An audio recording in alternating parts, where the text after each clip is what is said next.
devant toi, Seigneur, nous nous tenons éblouis, car ta face, ta lumière qui éclate à travers même ta parole, elle nous éblouit, car par elle, comme dit ta parole, par la puissance agissant de ton esprit habitant nous, peut faire au-delà infiniment de ce que nous-mêmes te demandons ou pensons, Seigneur. C'est pour cela que nous ne soyons pas étonnés, surpris de chanter ce chant. Devant toi, je suis ébloui. Merci, Papa. Abba, Père, nous t'invoquons dans ce lieu. À cause de cette immensité de ta bonté, tu as envoyé Jésus-Christ pour nous. Par ton Esprit Saint qui nous conduit chaque jour, nous ne pourrons que nous incliner devant une telle majesté divine. Qu'il soit ainsi, Seigneur, pour chacun de nous et de notre vie de chaque jour. Merci pour ta sainte présence au milieu de nous. Merci pour chacun de nous. Nous avons répondu favorablement à ton appel, ton invitation dans ta maison, car c'est là que tu veux faire couler la bénédiction en abondance, Seigneur. Merci, Seigneur, que chacun de nous, nous recueillons la bénédiction qui soit impartie dans chacun de nous à travers ta parole, à travers ta présence, Seigneur, et à travers l'onction manifestée qui couvre ce lieu, environne nos vies par ton Esprit Saint présent parmi nous. Merci pour cela, car pour ma part encore, je m'appuie sur toi. Esprit de révélation, esprit de sainteté, esprit de vérité, esprit du Dieu vivant, je m'appuie sur toi. Que ton nom m'environne et que ton onction repose sur moi ce matin. Merci de délivrer ta parole à travers ma bouche ce matin. Je te bénis, Père, et te glorifie au nom de Jésus-Christ. Amen.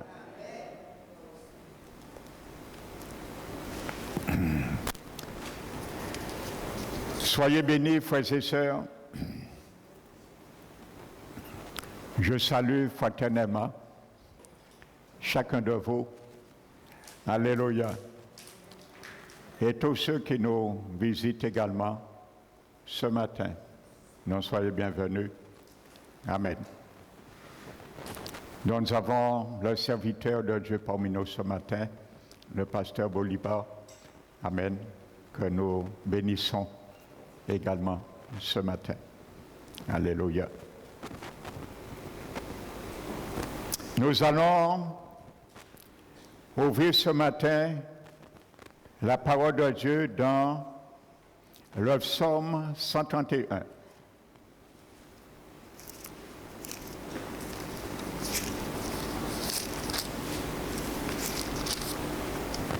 Alléluia.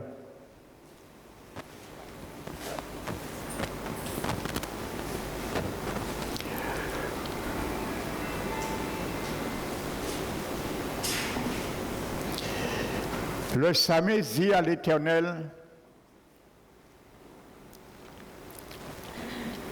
Éternel,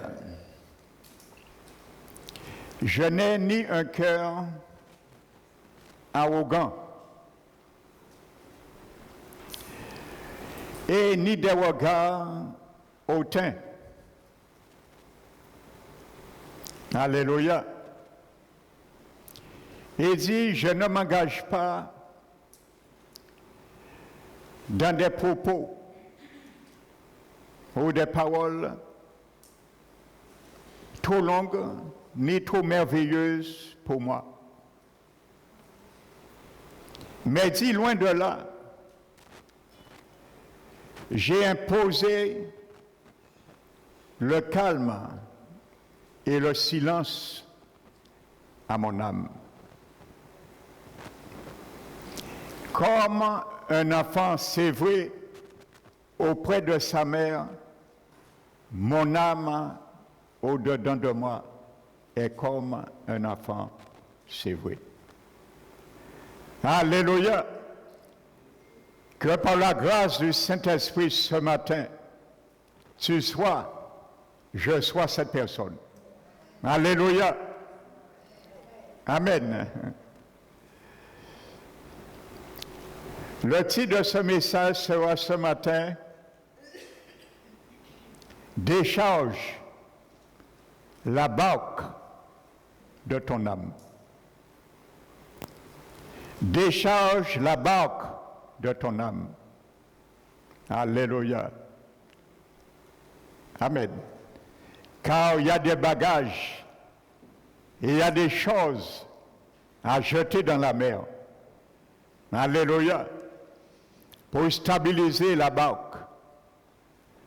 Le bateau de ton âme. Le bateau de mon âme. Afin qu'il ne puisse point faire naufrage dans la foi. Alléluia. Vous savez, le roi David, il oppose un cœur arrogant qui accepte des tâches trop difficiles ou trop lourdes pour lui à une âme sévrée, tranquille, paisible. Vous savez, Jésus a dit dans Matthieu 11, il a dit, venez à moi, verset 29, vous tous qui êtes fatigués, chargés, et je vous donnerai du repos. Il dit, car je suis doux de cœur. Amen.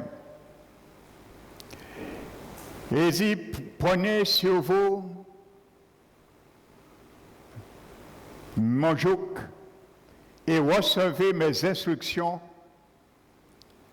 car mon joug est léger, est doux et mon fardeau léger.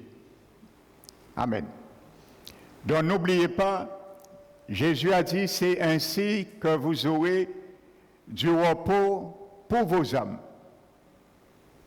Dans le repos de mon âme, le repos de ton âme repose sur quoi? La manière que tu ou je recevrai les instructions de la parole de Dieu. Amen. Donc c'est ça qui déterminera le repos ou pas de mon âme et de ton âme. Nous sommes d'accord. Ce n'est pas le pasteur Manuel qui l'a dit. C'est Jésus-Christ qui l'a dit. Alléluia. Amen. Donc vous savez, nous sommes sévrés de quelque chose lorsque nous avons atteint un certain niveau de maturité. Amen. Comment un enfant est sévré de sa mère? Il y a une maman qui peut me le dire. Les mamans connaissent ça quand même.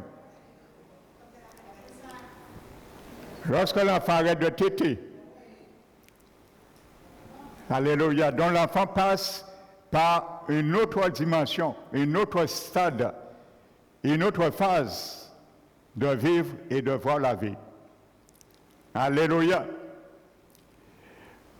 Donc c'est pour cela, la parole de Dieu nous dit, je disais dimanche dernier, j'ai fait allusion,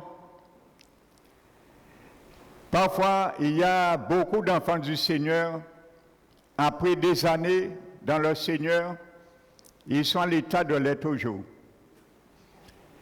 Et il faut le dire, malheureusement, dans le corps du Christ, on trouve encore des crèches, des garderies d'enfants. Parce que à chaque fois, il faut les mettre dans cette garderie, les surveiller les apprentis, et ainsi de suite. Donc, quand est-ce que nous aurons aussi l'opportunité d'être sévrés et de sortir dans cette nourriture pour manger la nourriture solide à l'état d'homme fait. Vous savez, le lait est indispensable, certes, mais le lait ne s'arrête pas là. Vous savez, le livre des Hébreux, le chapitre 6, nous l'explicite bien. Amen.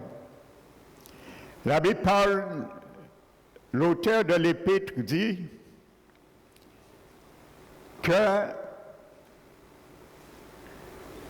le peuple devait être tous des maîtres. Mais malheureusement, ils sont encore à l'état des choses rudimentaires. Le lait. Et il dit le lait, c'est pour les enfants.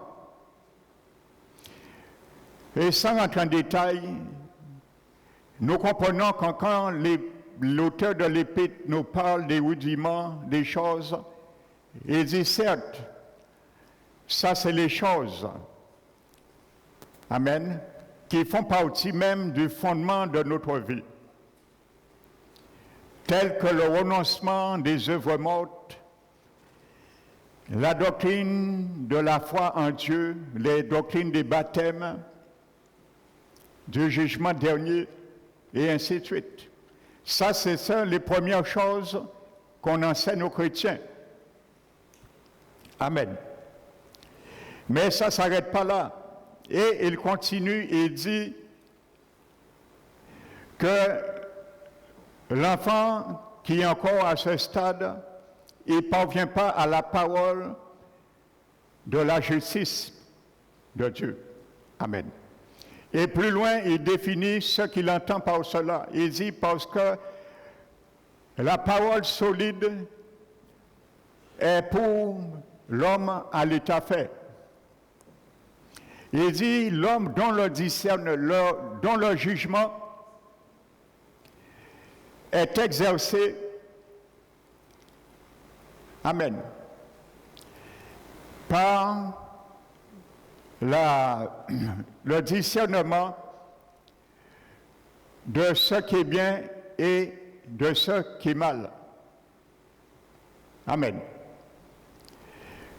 Donc, ça veut dire que lorsque nous sommes venus au Seigneur, il y a un moment maintenant, nous devons rentrer et discerner maintenant dans nos vies. Faire un jugement de ce qui est bien, ce qui est mal, ce qui importe de garder ou de rejeter dans nos vies. Et ainsi de suite. Amen. N'oubliez pas, l'apôtre Jacques a dit qu'en tant qu'un enfant nouveau-né, de recevoir le lait pur et spirituel. Alléluia, afin que par lui, nous croissions pour le salut. Vous voyez? Donc le lait est nécessaire.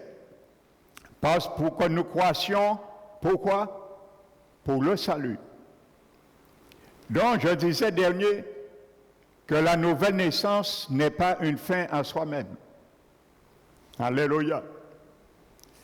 Donc la nouvelle naissance, c'est le levier, comme le levier d'une voiture qui te permet de passer les vitesses. Les vitesses sont là, les vitesses existent. Mais si mon levier est défectueux, est cassé, même si les vitesses sont là, je ne pourrai les utiliser. Mais ils sont là, vous comprenez? Donc la nouvelle naissance, c'est le levier qui me permet en finalité de rentrer dans le royaume de Dieu. Donc je l'ai expliqué dimanche dernier. Quand Jésus a dit que si quelqu'un dans Jean 3 ne naît d'eau et d'esprit, il ne peut rentrer dans le royaume. Amen. Donc comprenons bien cela. Alléluia, c'est parce que ce n'est pas parce que nous sommes nés de nouveau, nous sommes sauvés. Amen. Nous pouvons perdre notre salut. Parce que si nous négligeons la phase du salut, la procédure, le mode d'emploi, il y a un mode d'emploi pour y arriver en finalité au royaume. N'oubliez pas, la nouvelle naissance, je le répète, c'est le levier qui me permet d'arriver au royaume de Dieu, en finalité. Donc ce n'est que le point de départ, parce que tu ne peux pas accéder, tu ne peux pas avoir les moyens d'y accéder sans avoir l'Esprit de Dieu en toi. C'est pour cela qu'un païen ne peut jamais rentrer dans le royaume. Alléluia, parce qu'il n'a pas les moyens d'y parvenir. Pour y parvenir, il faut avoir l'Esprit de Dieu, il faut avoir la vie de Dieu en soi. Donc c'est pour cela que Jésus l'a dit, mais ça ne s'arrête pas à ça. Amen. Regardez bien, je crois que c'est le chapitre 1 de 2 Pierre. La Bible dit que sa divine puissance, vous allez bien comprendre ce que je suis en train de paraphraser avec vous. La Bible dit sa divine puissance nous a tout donné, nous a donné tout ce qui contribue à la vie et à la piété. Vous voyez? Donc, sa divine puissance est en moi et en toi. Donc, en ce qui concerne la vie et la piété, nous avons tout pleinement en nous. Alléluia. Il nous a tout donné, qui contribue à la vie et à la piété, par le moyen de la connaissance de celui qui nous a appelés par sa propre gloire et par sa propre vertu, Jésus. Et celle-ci nous enseigne de sa part, nous assure les plus grandes et les plus précieuses promesses afin que nous devenions participants à la nature divine. Alléluia. Donc maintenant, tu as tout cela, j'ai tout cela, qu'est-ce qu'il faut faire maintenant pour parvenir en finalité au royaume? Et il dit, efforcez-vous. Amen. Comme tu as tout cela, j'ai tout cela, efforcez-vous. Alléluia. Maintenant, Dieu a fait sa part, il m'a donné le moyen, maintenant il te dit pas ces moyens, il me dit pas ces moyens, efforce-toi. À quoi? À joindre à votre foi la vertu. À la vertu, la connaissance. À la connaissance, la patience. À la patience, la maîtrise de soi.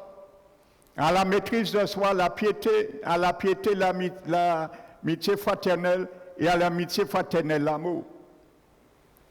Amen. Et la Bible dit que si ces choses sont en vous, et ils sont pleinement,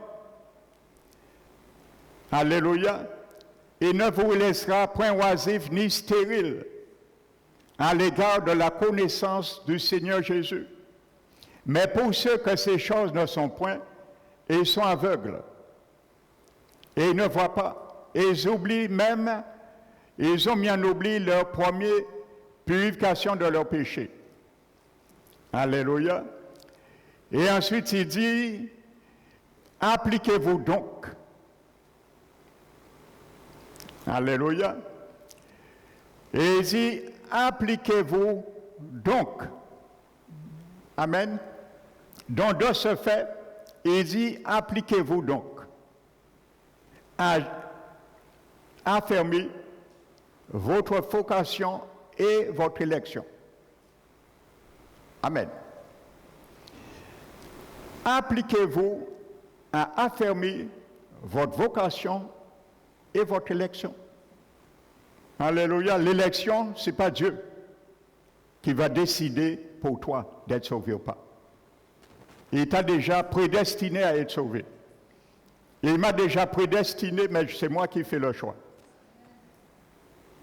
Hitler a été prédestiné à être sauvé. L'Antichrist qui viendra a été prédestiné à être sauvé. Staline a été prédestiné à être sauvé. Mais ils ont fait le choix de ne pas l'être. Alléluia. Donc, appliquez-vous à affermir votre vocation. Tu es appelé pour être sauvé, la vocation, mais l'élection, rentrer dans le salut. Donc, c'est ma part et ta part, mon frère, ma soeur. Tu as tout, j'ai tout pour cela. Alléluia. J'ai le levier pour cela, c'est la nouvelle naissance. Amen. Et voici là, je veux arriver. Vous avez vu tout ce que la Bible dit. Maintenant, en finalité, c'est quoi? C'est ainsi. C'est ainsi que l'entrée du royaume éternel vous sera pleinement accordée. Alléluia. Est-ce que nous avons compris maintenant l'équation? La nouvelle naissance te fait entrer, mais en finalité, le royaume, tu n'es pas encore entré en définitif. Tu dois t'appliquer à cela, t'exercer pour cela. C'est ainsi, en effet, que l'entrée éternelle du royaume vous sera largement ou définitivement accordée. Alléluia. Donc les choses sont claires. Et Paul dit, l'apôtre Pierre dit, quand vous le sachiez, je vous rappelle ces choses comme vous le saviez déjà, et vous êtes déjà affermis dans la vérité. Et c'est pour cela Pierre termine, il plaide même, il dit moi-même, je me tiens, je me fais un devoir pour bien appuyer ceux qui l'entendaient. Et il dit, moi, je me fais un devoir. Aussi longtemps que je demeure dans cette tente, dans mon corps physique. Amen. Ça veut dire son esprit qui vit encore lui. Il parlait d'être vivant encore. De vous avertir, tenir en éveil par des avertissements. Donc c'est sérieux ce que l'apôtre Pierre décrit. Frère. Pour vous tenir en éveil par des avertissements. Amen. Parce que Pierre sait qu'il y aura beaucoup qui ne vont pas y arriver au royaume éternel. Et pourtant, ils ont été nés de nouveau. Et ils ne parlent pas aux païens. Lisez le verset 1 de l'Épître. Vous allez voir à qui s'adresse cette salutation. Vous allez comprendre. Aux chrétiens nés de nouveau, pas aux païens. Pas à ceux qui visitent les églises, comme on fait entendre. Non, Paul parlait, les apôtres parlaient à des visiteurs. Les épîtres n'ont rien à faire, je vous le dis. Les épîtres dans la Bible n'ont rien à faire pour les païens. Ce qui intéresse les païens, entre autres, c'est les évangiles et les livres des actes des apôtres. Les épîtres, ce sont les tests didactiques qui font foi à la sainte doctrine, s'adressent aux chrétiens et de nouveau. Tous les épîtres s'adressent à moi et à toi. Certes, ça s'adresse à tout le monde, oui. Mais les épîtres, en général, s'adressent aux chrétiens et de nouveau. Amen. Et si vous regardez bien, les épîtres ont été donnés et décrivent des situations qui existaient à l'époque même que vivaient les églises naissantes. Les difficultés, les dérives, les apostasies, et ainsi de suite. Comme aussi, moi, je me cache bien souvent vous avez remarqué, je porte des messages, des exhortations, particulièrement sur certaines réactions, certains états d'esprit que je vois, que l'Esprit Saint m'inspire aussi sur l'Église Parole qui restaure. Donc je porte parfois des messages pour un peu venir sur des choses ponctuellement. Donc c'est un peu comme ça les épîtres ont été écrits. Alléluia, à l'époque. Donc comprenons bien cela, frères et sœurs. Amen. Pour venir à l'âme. Parce que ce qui va faire défaut pour nous empêcher, c'est notre âme, bien souvent. Mon âme ou ton âme. Alléluia.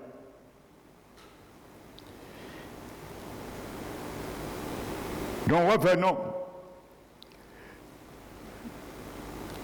Je précise quand Jésus avait dit dans Jean 3 que celui qui n'est pas né d'eau et d'esprit ne rentrera pas dans le royaume, je vous disais que ce verbe est conjugué à l'infinitif.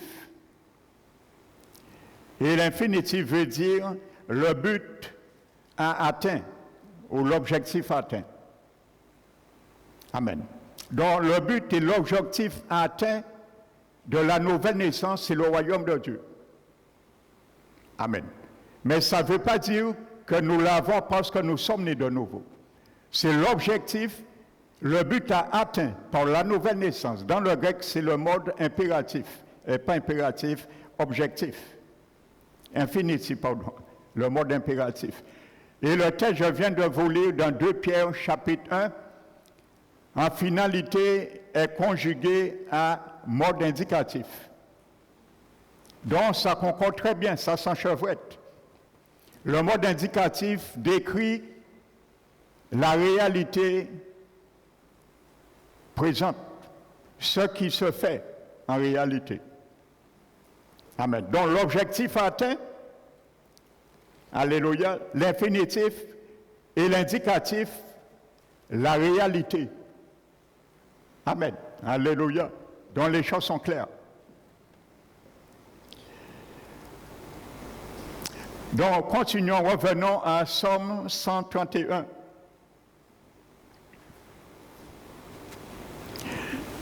Le roi David dit, pourquoi son âme n'est plus accrochée comme un enfant qui est attaché encore à sa mère, mais c'est vrai, parce qu'il a remarqué certaines choses qui peut-être il s'accrochait. Et tant il n'était pas séparé, ces choses, il ne pouvait pas aller plus loin. Amen. Donc il y a des choses, il faut que nous nous désolidarisons avec certains objectifs, certaines passions, certaines occupations de notre âme pour aller plus loin avec le Seigneur. Et malheureusement, beaucoup ne veulent pas faire cela. Il y a beaucoup de propos qui se font dans notre âme. Il y a beaucoup de revendications qui se font dans notre âme vis-à-vis les choses de Dieu, les concepts de Dieu, et ainsi de suite. C'est pour ça qu'il dit, je ne m'engage pas dans des questions trop grandes et trop merveilleuses pour moi. Il y a des choses, des questions, des raisonnements, nous devons nous couper de cela. Autrement, notre âme, ça encore dans l'état de lait. Nous n'irons pas plus loin. Frères et sœurs, comment traiter notre vie en profondeur avec le Seigneur? Et ce que j'aime dans ce verset, le psalmiste dit, j'ai imposé le calme et le silence à mon âme. Le calme et le silence à mon âme. Alléluia. Je viendrai tout à l'heure dessus. Le terme hébreu qui est traduit par c'est vrai, c'est le terme gamal. Cela veut dire amener à maturité. Amen.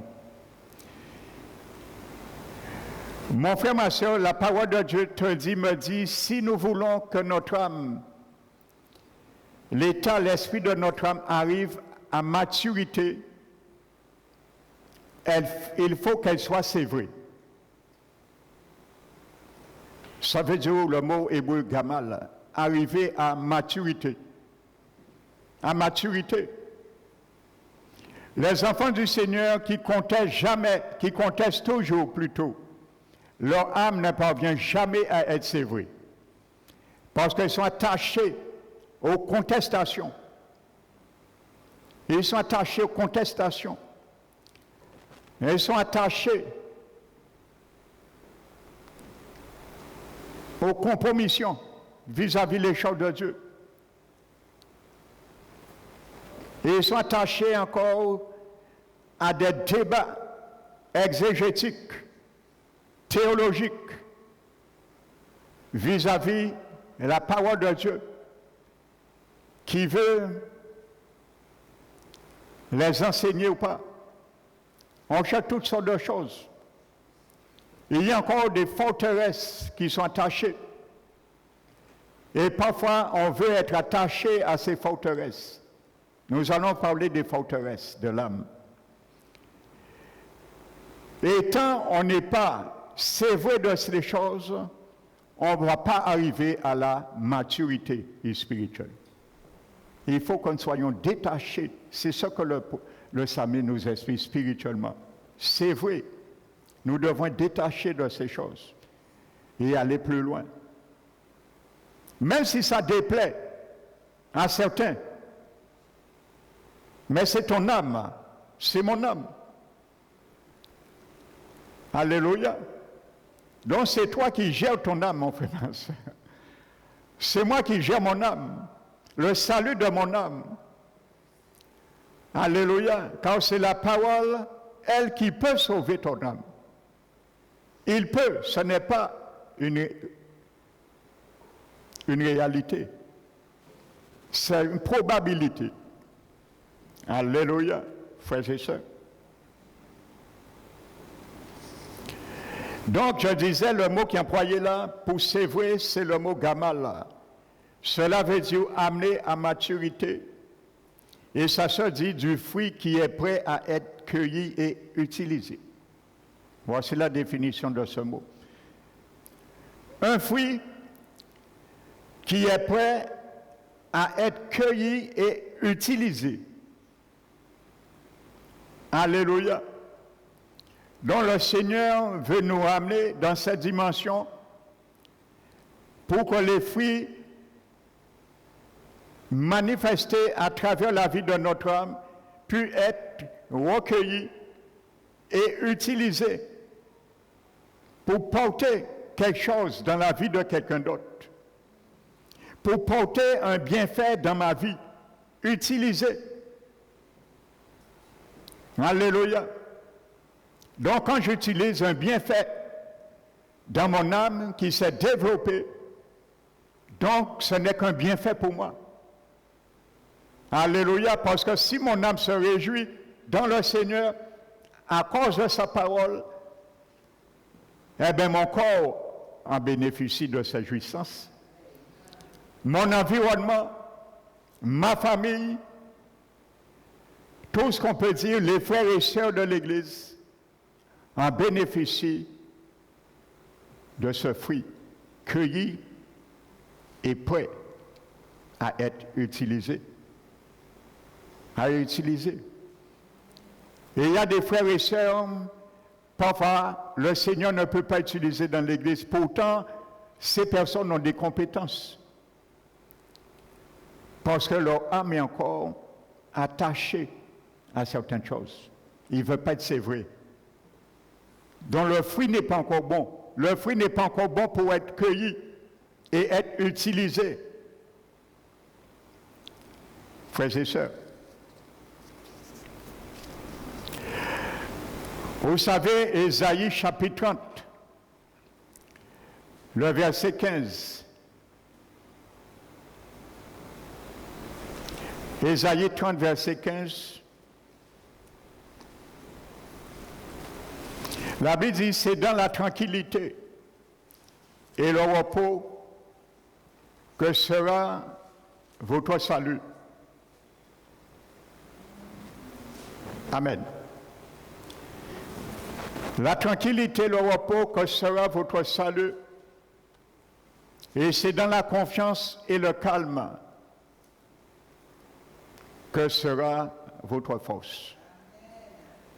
Le calme et la confiance que sera votre force.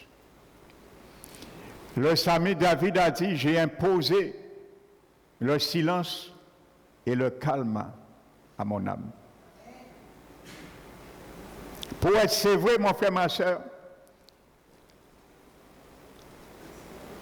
pour grandir dans le Seigneur, il faut imposer du silence et du calme à ton âme. Alléluia. Ça, c'est un exercice, Dieu nous demande, qui est le plus difficile pour un chrétien. Dis à ton âme, mais tu sais, tu es pertinente, hein, toi. Tu veux toujours avoir raison en toutes choses. Tu veux toujours t'élever en toutes choses. Alléluia, tout ce qu'on peut dire. L'imposer du silence et le calme. Dis, mais mon âme, tu es bavarde. Hein? Tu aimes trop parler quand il ne faut pas parler. Tu aimes trop avant même d'introduire dans une conversation, tu conclus avant l'introduction. Vous savez, dans une dissertation à l'école, il y a 3 phases. L'introduction, développement et conclusion. Les écoliers, les étudiants, je ne me trompe pas. Ça fait longtemps, moi, j'ai quitté l'école. Alléluia. Mais rien n'est impossible. J'ai fait un BTS à 36 ans. Alléluia. Avec le Seigneur, tout est possible. Donc, mais il y a certains, leur âme, avant même d'introduire, de discuter sur un sujet, conclut avant l'introduction. Donc, parfois, il faut dire à notre âme, tu es trop bavarde. Tu parles trop quand il ne faut pas. Et ainsi de suite. Alléluia. Il y a des gens comme ça. Et parfois, ça arrive dans les couples. On n'arrive pas à discuter. Vous entamez un sujet, la personne connaît tout déjà. Vous dites le premier mot, mais elle a déjà conclu. Ça veut dire, oh, c'est fini, je connais tout. Donc, il faut introduire, développer et conclure. Alléluia, frères et sœurs. Donc, c'est ça, l'âme. Il faut que nous sachions qu'est-ce que l'âme. Parce que Dieu parle beaucoup de l'âme. Et c'est une réalité. La Bible ne dit pas l'esprit qui pêche, c'est elle qui mourra. C'est lui qui mourra. Dieu ne dit pas le corps qui pêche, c'est lui qui mourra. Mais l'âme qui pêche, c'est elle qui mourra. Parce que c'est ton âme qui peut amener ton esprit en dérive ou à s'accorder avec ton esprit régénéré. C'est ton âme, mon âme, qui peut amener mon corps à faire le bien ou à faire le mal. C'est lui qui tire les ficelles. C'est lui le matelot de la barque. C'est ça que nous allons voir. L'Esprit m'a inspiré ce titre. Décharge la barque de ton âme. Parce qu'il y a des choses que tu dois prendre dans ton âme, et il y a des choses que je dois prendre dans mon âme et jeter dans la mer. Parce que ça déséquilibre le bateau, frères et sœurs, pour amener une stabilité des choses de Dieu dans nos vies. pour amener une stabilité dans notre vie spirituelle, dans notre marche avec le Seigneur, dans notre communion fraternelle avec les frères et sœurs. Frères et sœurs, il y a des choses que nous devons jeter. Alléluia.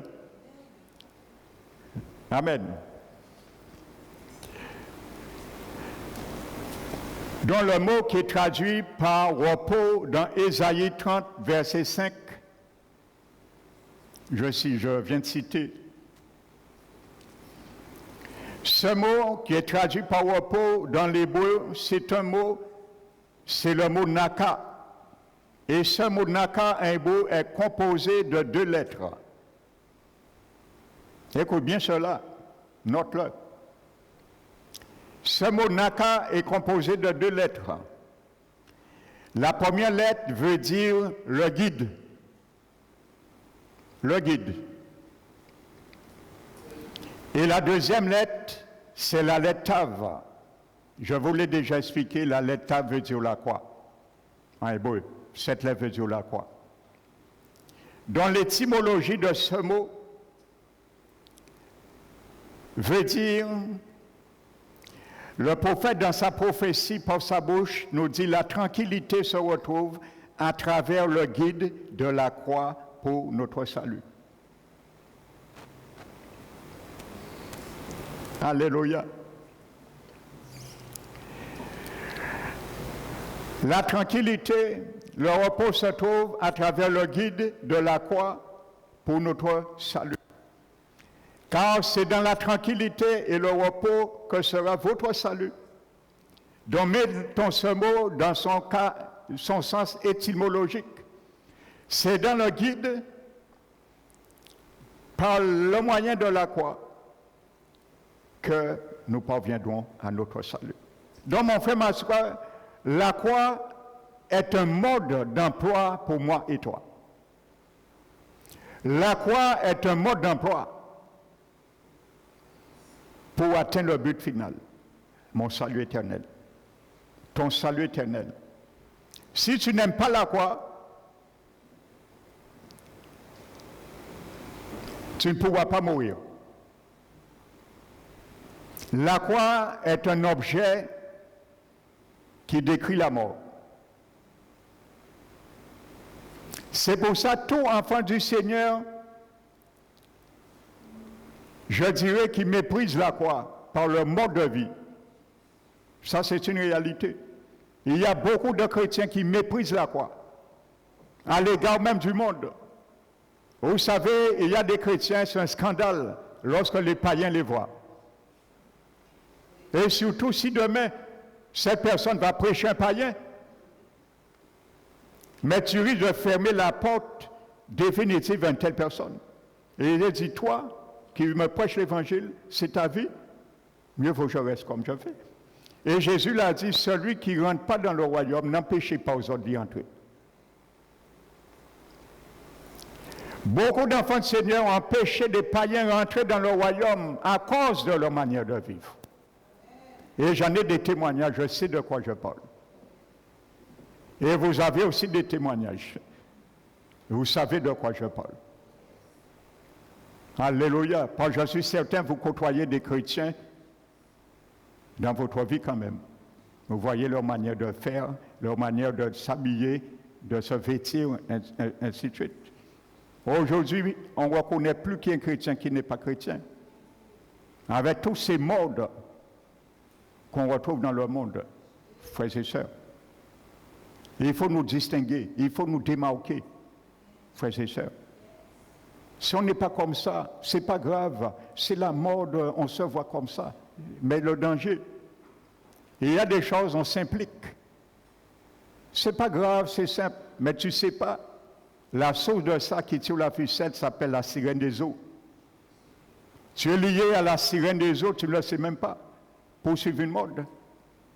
Et il a droit sur ta vie. C'est des choses, des réalités qui sont réelles.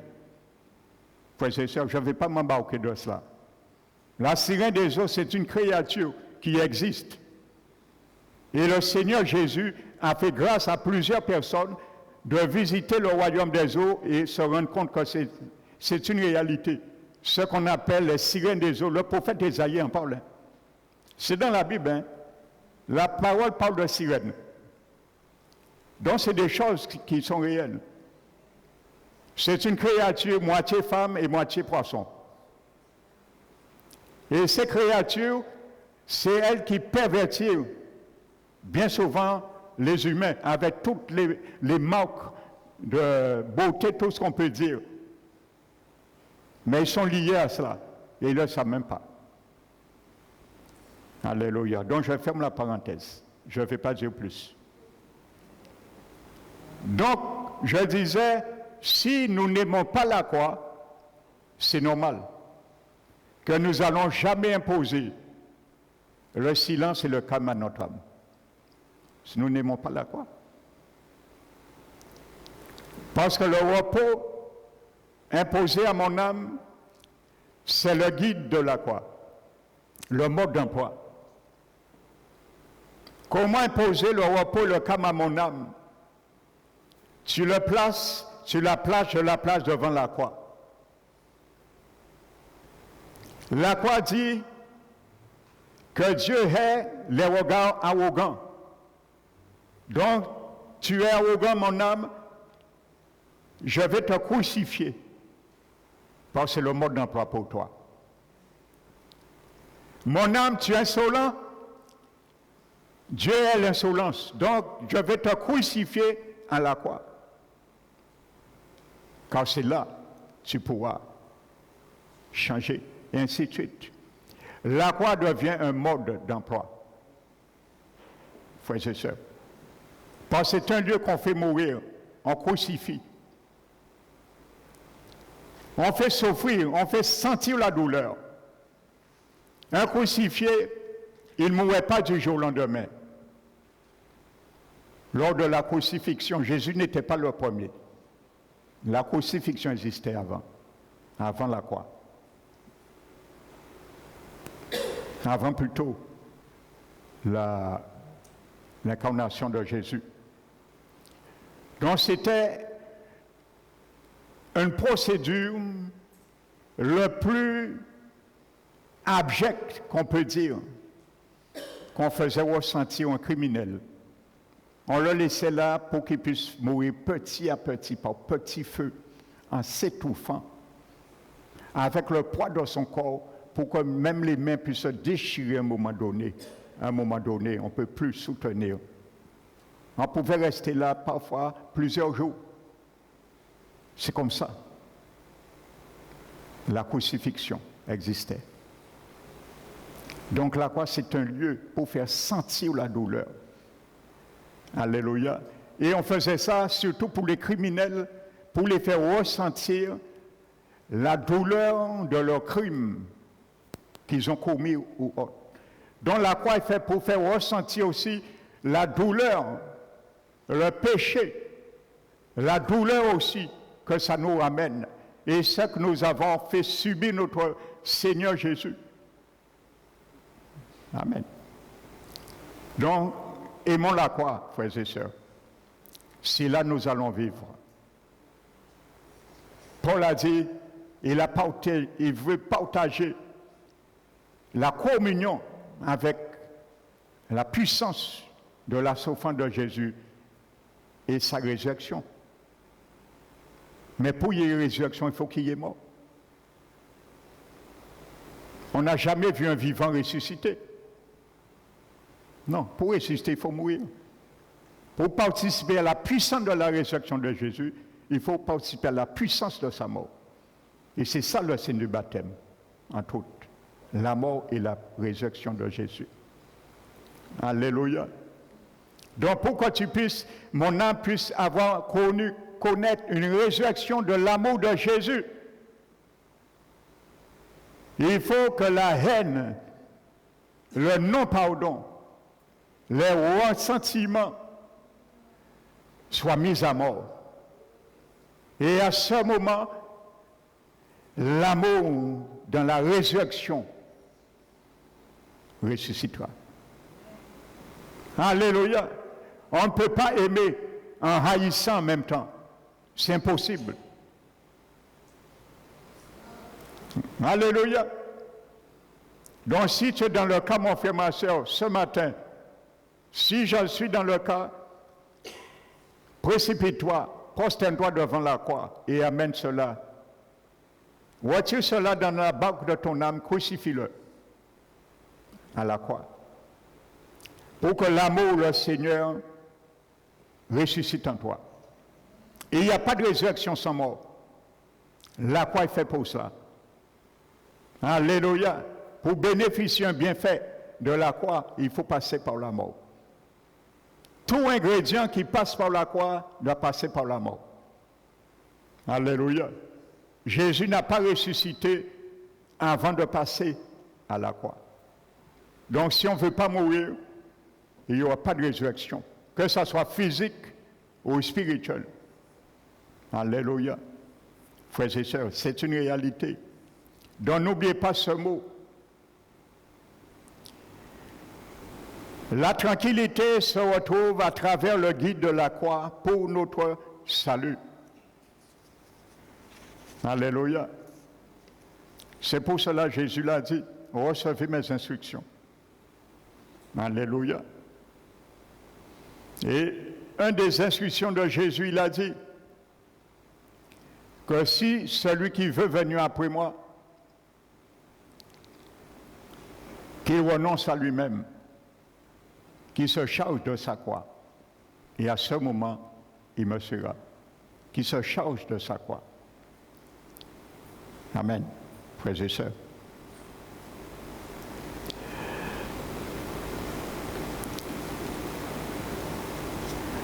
Prenons acte 27.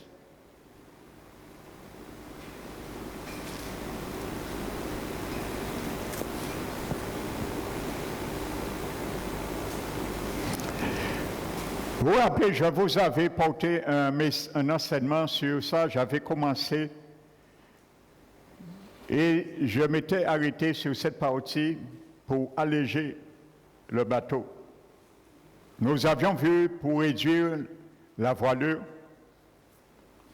que devant baisser nos voiles, rappelez-vous que la Bible disait, la Bible dit qu'à un moment donné, ils ont essayé d'équilibrer en abaissant la voilure, mais ils devaient à un moment donné jeter toute la cargaison dans la mer. Amen. Nous allons voir certaines cargaisons que nous devons jeter. Car David a dit, j'ai imposé le silence et le calme à mon âme. Alléluia. Donc si nous continuons à nous embarquer dans des promesses, dans des idées trop longues et trop merveilleuses pour nous, pour notre raison, quand il dit trop merveilleuse pour moi, ça veut dire que je mets la raison, je pointe la raison toujours vers moi. Ainsi de suite. Alléluia. Donc si nous restons dans cet état d'âme, nous allons jeter quoi que ce soit hors de notre âme. Et il y aura toujours un déséquilibre. Alléluia. La barque sera peut-être à travers et ainsi de suite. Donc pour la redresser, pour remettre les choses, niveler les choses, il y a certaines choses à jeter. Alléluia. Vous savez, la cargaison que parle le chapitre 27 d'Actes, qui était dans le navire sur lequel Paul représentait une année de salaire pour l'affréteur. Un affréteur, c'est celui qui loue un navire pour un certain temps. Ce qu'ils ont jeté, mon frère, ma soeur, dans la mer comme cargaison, était équivalent à une année de salaire. Amen. Alléluia. Donc vous savez, nous pour jeter certaines choses que le Seigneur veut que nous jetions. Peut-être parfois ce n'est pas une année que ces choses sont en nous. Parfois c'est des années, ce sont des années. Donc c'est encore plus difficile. Frères et sœurs. C'est pour ça qu'il est plus favorable pour qu'un serviteur de Dieu puisse dire la vérité aux nouveaux convertis tout de suite et ne pas attendre des années après. Parce que ça les raffermit tout plus vite et ils savent déjà employer, utiliser plus rapidement leur mode d'emploi. Ne pas les donner des fausses espoirs, des fausses espérances. Empêcher qu'il y ait des forteresses implantées et pris naissance, racines en eux, dans leur âme. Parce qu'après, c'est plus difficile. Bien souvent, il faut fouiller pour aller chercher la racine pour déraciner. Et ce n'est pas facile. Frères et sœurs, ce n'est pas facile. Alléluia. J'avais fait la délivrance sur une sœur ici. Toute sa jeunesse, depuis tout petit, elle a une culture des ADD. Amen. Des églises assemblées de Dieu. Ça, je le dis parce que les églises ADD ne chassent pas des démons sur les chrétiens nés de nouveau. Mais elle est venue et quand j'ai prié pour elle, eh bien, pendant que je priais, je priais avec elle avant de faire la délivrance. La chaise sous laquelle elle était assise s'est trouvée 2 mètres en arrière et elle s'est trouvée 2 mètres en avant. Et à ce moment, l'esprit qui l'habitait a commencé à hurler et son ventre s'est mis à faire ça. J'ai fait la délivrance, sa mère était là. Malgré elle a été délivrée, c'est pour vous montrer comment une forteresse établie ne peut pas être démontée facilement. Malgré elle a été témoin de ces choses, elle a été délivrée, elle s'est assise après, elle a dit c'est pas vrai. Elle a dit c'est pas vrai. C'est pas vrai, je ne crois pas à ça. Elle vient d'être délivrée. Elle vous dit quand même c'est pas vrai. Parce que ils ont établi une charte, je crois c'est en 1972, qu'un chrétien né de nouveau ne peut pas être démonisé. Donc si demain, en tant que pasteur, je vais prêcher cela dans une telle église, on va prendre le micro dans ma bouche. On va te dire, pasteur, je m'excuse, va t'asseoir. Tu n'es pas dans notre doctrine. Frères et sœurs, donc ça c'est une forteresse. Frères et sœurs, à démanteler cela. Et ça, c'est dans l'âme. Ça, c'est dans l'âme. Et ça, je sais de quoi je parle, parce que j'ai beaucoup de témoignages. Je n'ai pas de nom, mais je sais de quoi je parle. Et je ne cacherai pas la vérité, parce que Jésus revient. Il faut qu'un chrétien sache dans quel lieu qu'il doit aller. Et qui est son pasteur. Parce que j'ai vu trop de serviteurs ramener Sirobi dans la désolation. Ça m'est arrivé de dire certains chrétiens de d'autres dénominations qui viennent me voir ici pour la délivrance. Ça m'est arrivé à leur dire, mais cet homme n'est pas votre pasteur. Qu'est-ce que vous faites dans cette église louche? Ça m'est déjà arrivé. Des choses qu'ils m'en rendent compte. Pour refuser de faire la délivrance sur leur brebis. Leur dit toutes sortes de choses, c'est pas possible ma soeur, c'est dans ta tête. Il faut aller voir un psychiatre. Je connais même un grand psychiatre, je peux te le donner. Et après ça, la vie de cette personne est liée toute sa vie. On vient chez vous toutes les semaines, on doit vous piquer. Où est votre vie? Où est votre volonté maintenant? Vous êtes un enfant du Seigneur. Alors, ça m'est arrivé de dire à des chrétiens qui étaient dans le cas, mais ces hommes-là ne sont pas votre pasteur. Quittez cette église, allez ailleurs. Ce n'est pas votre berger. Ça m'est déjà arrivé. Frères et sœurs. Donc c'est une réalité. Il y a une sœur qui m'a dit un jour, elle était dépressive. Dieu a permis cela pour faire la délivrance. Elle est tombée en plein louange. Elle est tombée et l'esprit de dépression qui était en elle était en train de crier.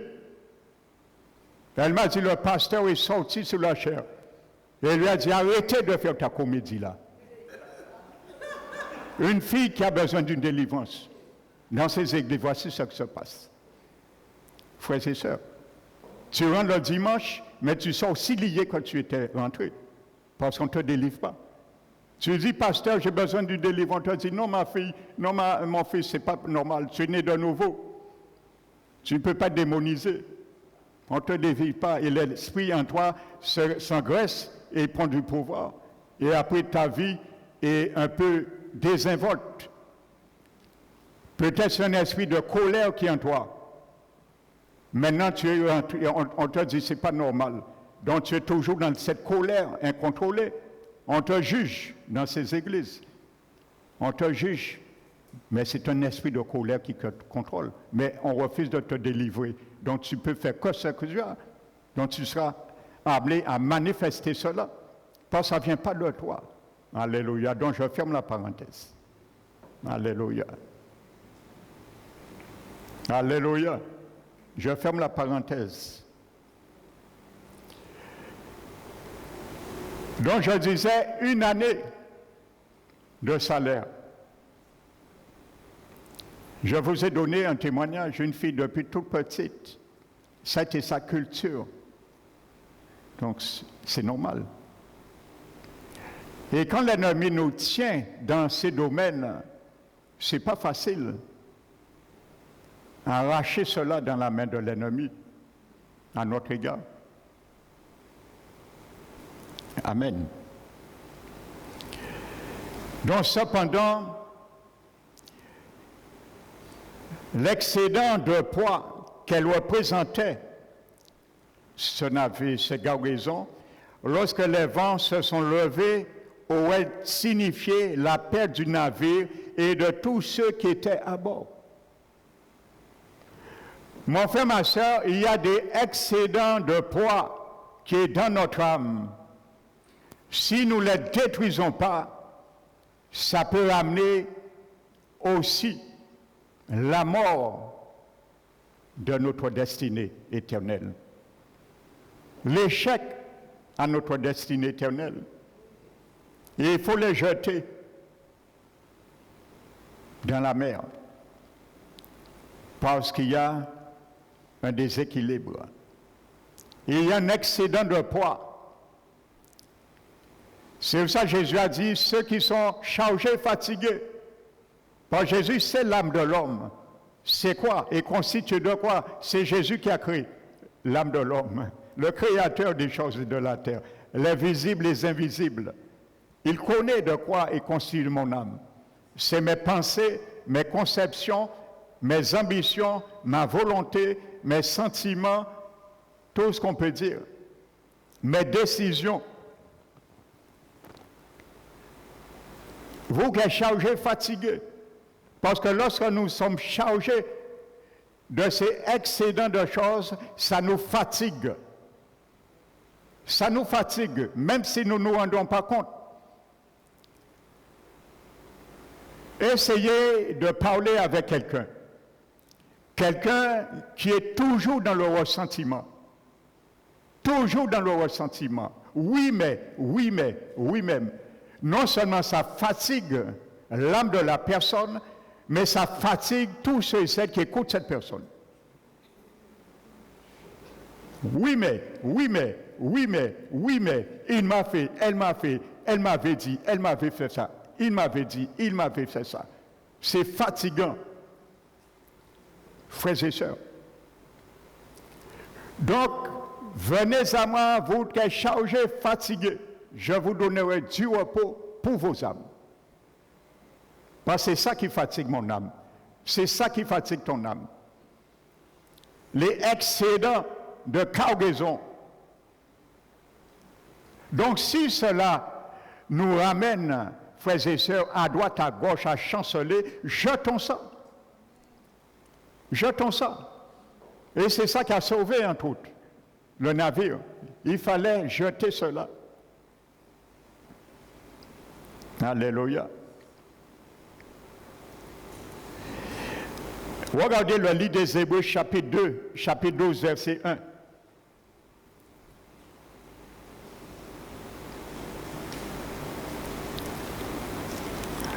Alléluia.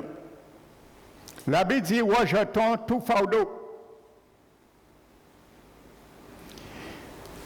et tout péché, le péché qui nous environne si facilement. Rejetons tout fardeau, le péché qui nous environne si facilement. Parce qu'avant, il dit que ainsi, comme nous sommes environnés d'une si grande nuée de témoins, vous savez de quelle nuée de témoins l'auteur des Épîtres aux Hébreux parle? À l'époque, lorsqu'il y avait des compétitions, les athlètes, à chaque période de compétition, on faisait appel aux précédents vainqueurs qui avaient laissé une marque indélébile dans l'athlétisme à l'époque de Paul, des apôtres. Donc dans ces compétitions, on faisait appel à eux et ils étaient assis autour de la piste, sur la tribu. Donc ils étaient là pour fortifier les autres. Vous savez, lorsque peut-être quelqu'un qui venait pour la première fois, connaissant le dévouement, le succès de ces anciens athlètes vainqueurs, ça les fortifiait. Et vous savez, pendant qu'ils couraient, de temps à autre peut-être, leur tête se levait et ils voyaient un tel, ils se rappelaient de l'espoir d'un tel. Donc si au moment T, ils se trouvaient dans une faiblesse, en se rappelant de cela, ça leur boostait.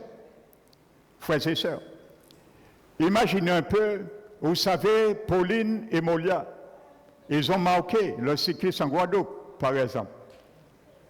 Eh bien, imaginez-vous maintenant, dans les tours de cyclisme, on fait appel à eux. Vous voyez, et ils sont des hommes, des sportifs d'honneur. Donc, c'est un peu cela. Donc, la nuée des témoins, la Bible nous parle de tous les héros et les héroïnes d'Hébreux chapitre 12. Gédéon, Rahab, Moïse, ainsi de suite. Joseph, tous ces gens. Donc maintenant, la Bible dit, nous sommes environnés de si grandes nuées, de ces témoins qui nous ont précédés. Ça veut dire, maintenant, tu vas courir, mon frère, ma soeur. Je suis un athlète spirituel dans le Seigneur. Tu es un athlète spirituel. Donc si, par exemple, tu as du mal à pardonner, tu as du mal à fermer la page, à tourner la page sur quelque chose qu'on t'aurait fait, eh bien, regarde qui est assis autour de toi, les témoins qui t'environnent. Regarde à Joseph. Parce que Joseph fait partie des témoins. La nuée des témoins, Joseph est dedans. Donc, si ton cas c'est ça, cours et regarde à Joseph. Dis, on l'a haï. Ses frères l'ont haï. Son frère l'a jeté dans une citerne. Ses frères l'ont traité, maltraité. On l'a vendu en Égypte.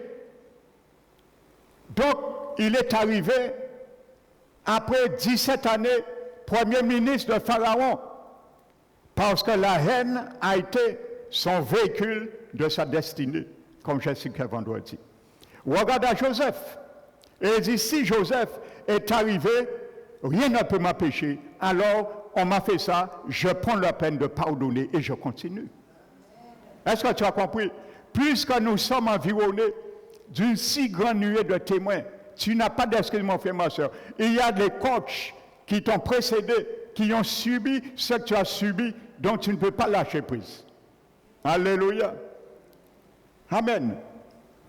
Donc si tu es dans le doute, tu es quelqu'un, ton âme a de l'hésitation, tu n'as pas de foi pour certaines choses, cours dans la foi, dans la carrière de la foi, regarde parmi les grands vainqueurs qui ont laissé leur drapeau pour toi. Alléluia. Et regarde à Abraham. Regarde à Abraham. Donc il y a toujours un moyen de regarder sur ce que les héros de la foi ont fait. C'est pour cela qu'il dit, puisque nous sommes environnés d'une si grande nuée de témoins, courons avec assurance, persévérance dans la carrière qui nous est offerte. Mais surtout, les regards fixés sur Jésus. Amen. Les regards fixés sur Jésus. Alléluia. Lui qui donne la foi et qui l'amène à la perfection. Alléluia. Toujours sur Jésus.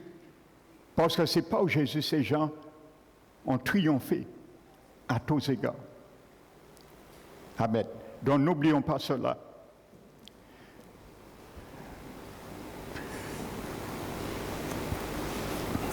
Donc je continue. Acte 27. Dans nos faiblesses, ces excédents de poids viendront à la surface dans les moments d'opposition et de difficulté. Jetez tout cela par-dessus bord, frères et sœurs. Ça viendra. Tant c'est là, ça viendra. Il faut le jeter. Débarrasse-toi de cela. Que je me débarrasse de cela.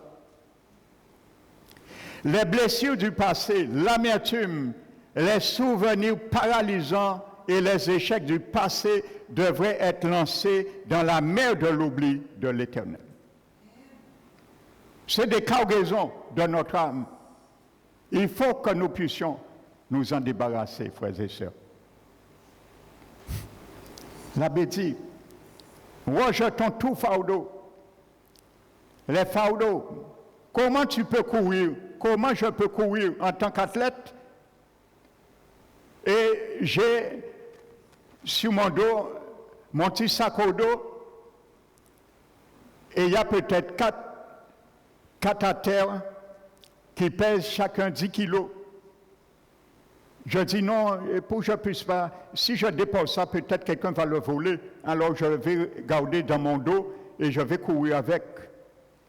Non, ça va te faire perdre la résistance.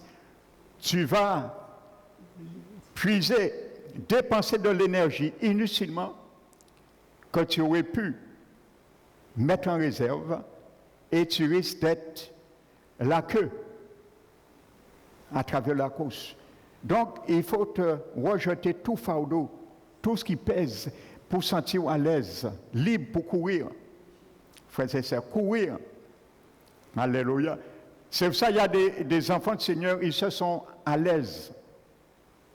Quand on leur dit, nous allons faire, par exemple, une veillée de prière. Nous allons venir, nous allons prier pour combattre un principauté. Eh bien, ce sont des hommes et des femmes, ils se sont bien à l'aise pour cela. Parce qu'ils sont spirituellement légers. Parce qu'il n'y a pas de ces gens de fardeau. Et ils se sont bien prêts pour confronter le diable à travers la prière d'intercession. Mais ceux qui ne sont pas encore déchargés de ces fardeaux, vous allez voir, ils vont hésiter. Parce qu'ils craignent quelque chose, et c'est normal. La Bible dit l'amour parfait de Dieu bannit toute crainte. Donc si tu crains quelque chose, il y a une ambiguïté. Il y a un problème. Frères et sœurs, c'est normal. L'amour parfait de Dieu bannit toute crainte. Car dans l'amour de Dieu, la crainte est bannie. Non, c'est normal. L'amour de Dieu nous permet de rejeter certaines choses, certaines cargaisons. Et là, nous sommes prêts à n'importe quel moment. Nous sommes un pompier mis en astreinte pour l'Éternel. L'Éternel te lève à 2 heures du matin et il te dit, prie. intercède pour cela. Eh bien, tu agis. Et ainsi de suite. Tu es prêt. Frères et sœurs, soyons vraiment les pompiers.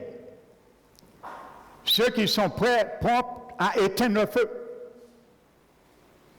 Parce que la Bible dit, manque de bois, le feu s'éteint.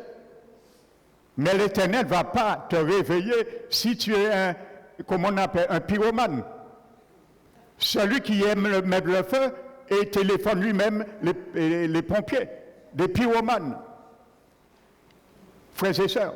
Donc si le Seigneur sait que tu es un metteur de feu, il ne va pas te réveiller. Mais si tu es un pompier, celui qui éteint les feux, il va te réveiller. Parce qu'il dit que ça, ton bouclier de la foi, est fait pour éteindre les traits enflammés de l'ennemi. Les traits enflammés de l'ennemi. Il va te réveiller. Parce que tu es prédisposé, ton âme est libre de tous ces fardeaux. Frères et sœurs. Donc il faut comprendre cela. Frères et sœurs. Alléluia. De tout fardeau. Je vais m'arrêter ce matin. Je vais donner la deuxième partie. Alléluia. Les traits enflammés. Vous savez qu'est-ce que la Bible appelle les traits enflammés? À l'époque, les Romains, lorsqu'ils tiraient une flèche ou une lance, ils attachaient un bout de tissu, ils mettaient du pétrole et ils allumaient le feu. Et lorsqu'ils envoyaient ça sur la partie adverse, donc si la flèche touchait le corps de leur ennemi, avec ce feu, ça enflammait. Ça brûlait tout le linge. Ou si c'était comment dirais-je, où ils étaient abrités, ça pouvait mettre le feu. C'est ce que Paul appelle ce mot, les traits enflammés du diable. Ça veut dire que Satan, la Bible parle des traits enflammés, la langue, c'est comme des traits enflammés, un glaive tranchant. Satan, parfois, lui-même, ses esprits, ou nous-mêmes, nous pouvons utiliser notre langue pour maudire quelqu'un, pour médire, ainsi de suite. Donc c'est la même chose. Quand Paul parle de ça, il fait allusion à ça aussi implicitement. Ça veut dire lorsque nous avons l'habitude de toujours mépriser, maudire les gens, c'est comme si le diable mettait dans nos paroles des glaives et du feu pour détruire la vie des gens.